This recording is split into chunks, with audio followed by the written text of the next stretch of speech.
پڑھنا پڑھانا ہے یا تبلیغ کا کام کرنا ہے یا اس کے علاوہ اور کوئی دین کا کام ہے تو اس کے ساتھ کوئی تضاد نہیں ہے، کوئی ٹکراؤ نہیں ہے، ٹکراؤ نہیں ہے، بلکہ یہ سب ہو سکتا ہے، سب ساتھ ہو سکتا ہے، اور ہمارے اکابر نے ساتھ کیا ہے۔ حضرت مولانا الیاس صاحب رحمۃ اللہ علیہ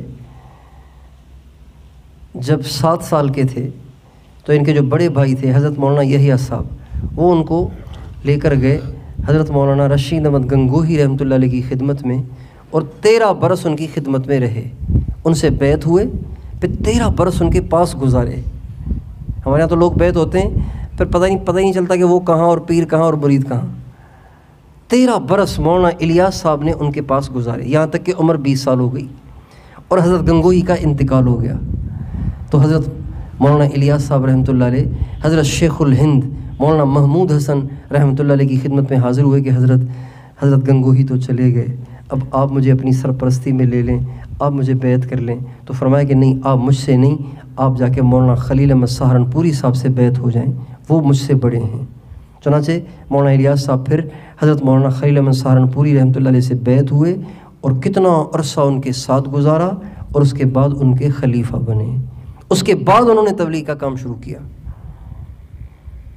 تو تبلیغ کا کام اللہ نے جو اتنا بڑا کام لیا تو ہر آدمی نہیں کر سکتا، وہ تو ان کے اندر کچھ صفات تھیں، یعنی اہل اللہ کے پاس رہ کر وہ ایسے بن گئے تھے کہ اللہ تعالیٰ نے ان کے لیے کروڑوں انسانوں کی ہدایت کا فیصلہ کر لیا۔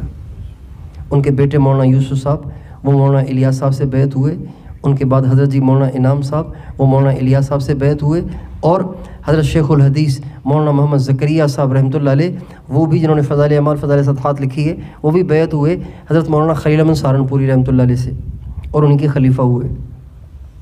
ہمارے بزرگوں میں سے حضرت مفتی زین العابدین صاحب، پرانے ساتھی جانتے ہوں گے ان کو، مفتی زین العابدین صاحب وہ بیعت ہوئے اور خلیفہ ہوئے حضرت شیخ الحدیث مولانا زکریا صاحب کے۔ مولانا محمد احمد صاحب باولپوری ابھی قریب میں ان کا انتقال ہوا، وہ بیعت بھی ہوئے، خلیفہ بھی ہوئے حضرت شیخ الحدیث مولانا محمد زکریا صاحب کے۔ اور حضرت مولانا سعید احمد خان صاحب رحمۃ اللہ علیہ، پرانا نام سنا ہوگا، وہ بیعت بھی ہوئے حضرت شیخ الحدیث مولانا محمد زکریا صاحب سے، خلیفہ بھی انہی کے ہوئے۔ اور مولانا عبید اللہ صاحب بلیاوی ہمارے تبلیغ کے بہت بڑے بزرگ تھے، وہ بھی بیعت ہوئے حضرت شیخ الحدیث مولانا زکریا صاحب سے، انہی کے خلیفہ ہوئے۔ ہمارے حاجی عبد الوہاب صاحب وہ بیعت ہوئے حضرت شاہ عبد القادر رائے پوری رحمۃ اللہ علیہ سے، اور انہی کے خلیفہ ہوئے۔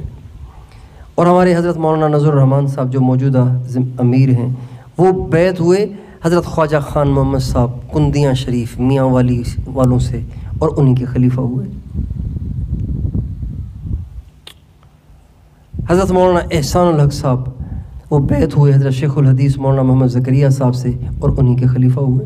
ہمارے اکابر میں سے ایک بھی ایسے نہیں ہیں جنہوں نے اللہ تعالیٰ سے تعلق بنانے کے لیے اور اپنے دل کی اصلاح کے لیے بیعت نہ کی ہو، ذکر نہ لیا ہو، اور پھر ذکر کی پابندی نہ کی ہو۔ حضرت مولانا انعام الحسن صاحب رحمۃ اللہ علیہ جو پوری دنیا کے تیسرے امیر تھے، روزانہ 40,000 مرتبہ اللہ اللہ اللہ کا ذکر کرتے تھے۔ کتنی دفعہ؟ بلا ناغہ 40,000 مرتبہ ذکر کرتے تھے۔ اب ہم آج جو تبلیغ کا کام کرنے والے ہم لوگ ہیں، تو اب ہم تبلیغ بھی کرتے رہتے ہیں، غیبت بھی کرتے رہتے ہیں، تبصرے بھی کرتے رہتے ہیں، تنقید کرتے رہتے ہیں، پتہ نہیں کیا کچھ کرتے رہتے ہیں۔ کیوں؟ اس لیے کہ دل میں وہ اللہ کا خوف اور وہ اللہ سے محبت جو ہمیں حرام سے کاٹ کے رکھ دے وہ نہیں ہے، اور وہ اس لیے نہیں ہے کہ اس کی محنت ہی نہیں کرتے ہم۔ اس کی محنت تو تنہائی میں بیٹھ کے اللہ کا نام لینا ہے۔ ہمارے حاجی صاحب روزانہ جب صحت مند تھے خوب بھاگتے دوڑتے تھے، روزانہ 6 گھنٹے اللہ کا ذکر کرتے تھے۔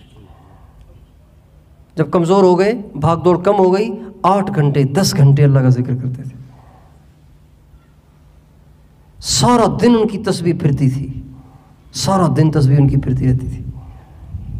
تو بھائیو، ہمیں بھی دین کی محنت کے ساتھ ساتھ اللہ کا ذکر کرنا چاہیے، تنہائی میں بیٹھ کے اللہ سے لو لگانی چاہیے۔